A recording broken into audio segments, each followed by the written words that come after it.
What's up, guys? It's John with National Sports Entertainment, and I wanted to go into tonight's schedule. We have a pretty deep schedule tonight, mostly just leg ones. We do have a couple leg 2-3s, but we're going to play the whole NBA schedule, and I'll just run through the games that I like, why I like them. For the first one here, I like the Hornets. Again, I just kind of implement the logic that when you have two shitty teams, people are going to be more than happy to take the one where they're getting 2-1 odds. They're getting 7 points. So I like the Hornets to cover. I do like the Pacers to cover because, again, I think this this conference and division needs to be, all the divisions in the conference need to be kept in an appropriate way. I think that's why the Magic won, and it's going to keep Pacers, Raptors, Bulls, all these teams fighting for those 9 and 10 spots. Not that the Bulls can't win. It just makes it a lot more difficult if the Pacers lose, especially since the Wizards just won. I think they want to keep these teams pretty close to even. Cavs, Sixers. I went with the Cavs to cover for the simple fact I think more people are going to be on the Sixers at home. Yes, the Cavs have a better record. Sixers technically do because they have, obviously, the win-loss ratio. So the Sixers are like a game ahead of the Cavs. And I think this is a game where they could make the Cavs a 3rd seed, and people might believe them more if they're higher seed than the Sixers. Even though I just don't think, I know Mitchell's doing well, they have a good team, I just don't think they're getting out of the first round. So for this game on ESPN, I think they're going to make them look strong, so I like the Cavs. Knicks, Hawks here, I do like the Hawks. I think they need to win more. And there's that old, it's usually in New York, but there's that, I think this is their last game that they're playing. And there's that joke about Trey owning the Knicks. It is, yeah. So, he won the first one. I don't think he played any games. He might have. But either way, I think he's going to beat them pretty bad. I just have a feeling, just because, again, they like to push narratives heading into the playoffs. These two teams could very well match up in the playoffs, so I could definitely see them pushing Trey. So I like the Hawks cover here. Here with the Pistons, I actually like the Pistons to cover because I think a lot of people saw the Celtics play a good game against the Bucks, and they're going to be thinking, okay, well, if they played the Bucks to overtime, they should be able to blow out the Pistons. And again, they did that with basically none of their players. So I think a lot of people are going to be on the Celtics at home here. So I like the Pistons cover. And I'll go over the leg 2s and 3s. I have them cataloged. So Heat Nets is a close one. I did wind up with this one going with the Heat just because they're kind of pitching that the Nets are in a rebuilding mode. So I think they're going to keep a lot of games close, and I think they're going to make the playoffs.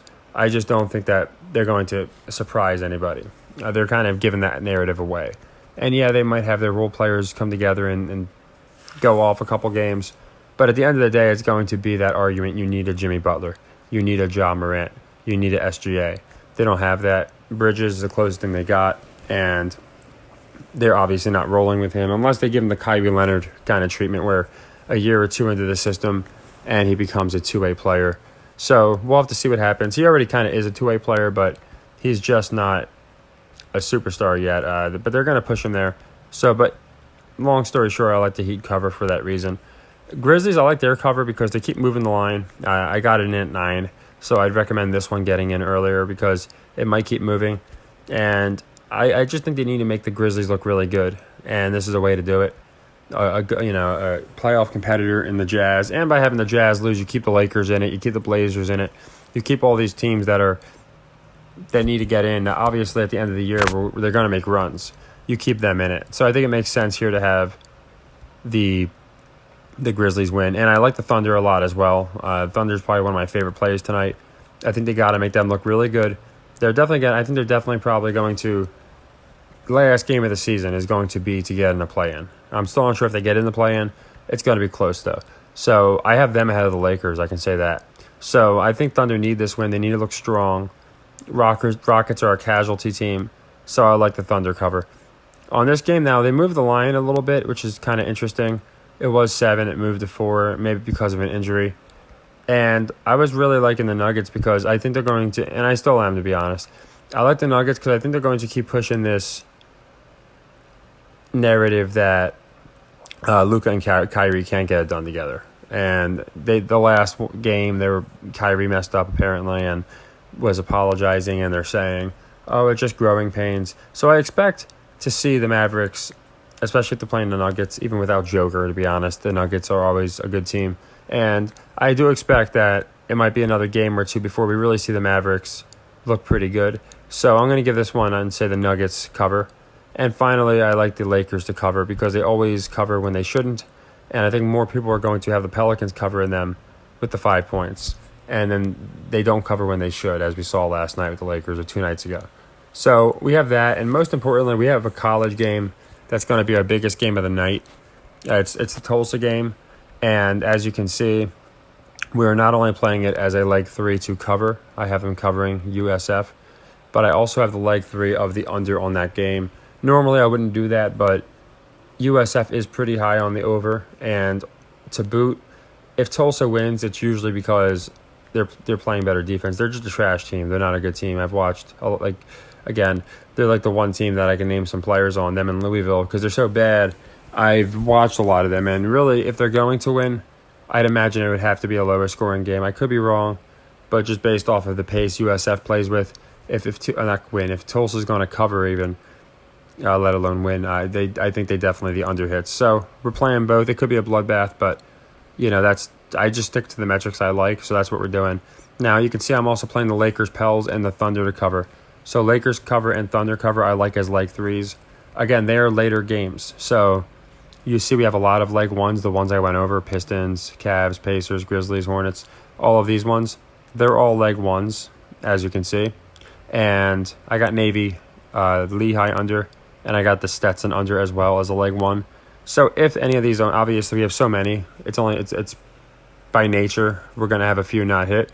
So that's when we'll plug the Lakers and the Thunder in as leg 3s, okay, for the leg 2s that miss. And Hawks, Knicks, they play a little bit earlier. So by the time this game's getting close to finished, the Hawks-Knicks game, we should have an idea whether the Lakers get plugged in as a leg 3. Again, it doesn't matter what you plug in. As you can see, for our Magic loss, I plugged in Tulsa. For our Clips loss the other night, I plugged in USF. So it doesn't matter what you plug it in for. I just like to close the sequences out. So, yeah, this is it. And then the last 2 I didn't go over were I'm playing in hockey because people have suggested it.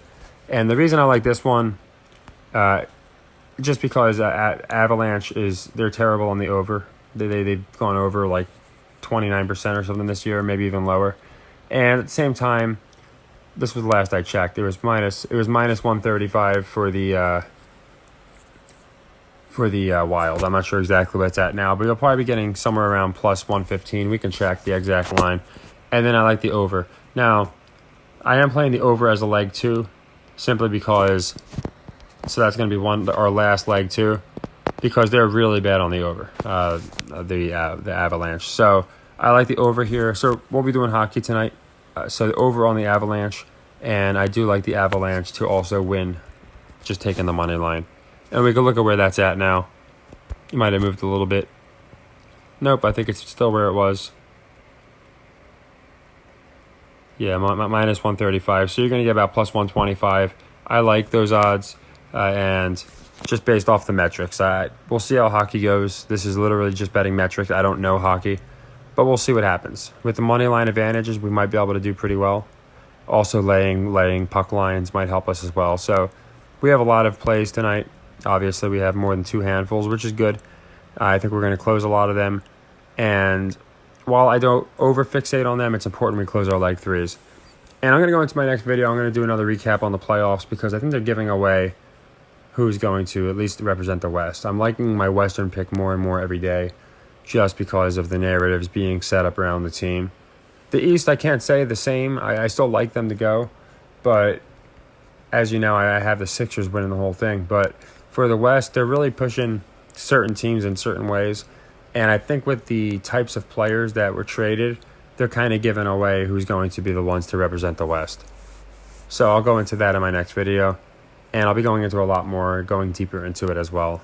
So take care, everybody, and happy earnings.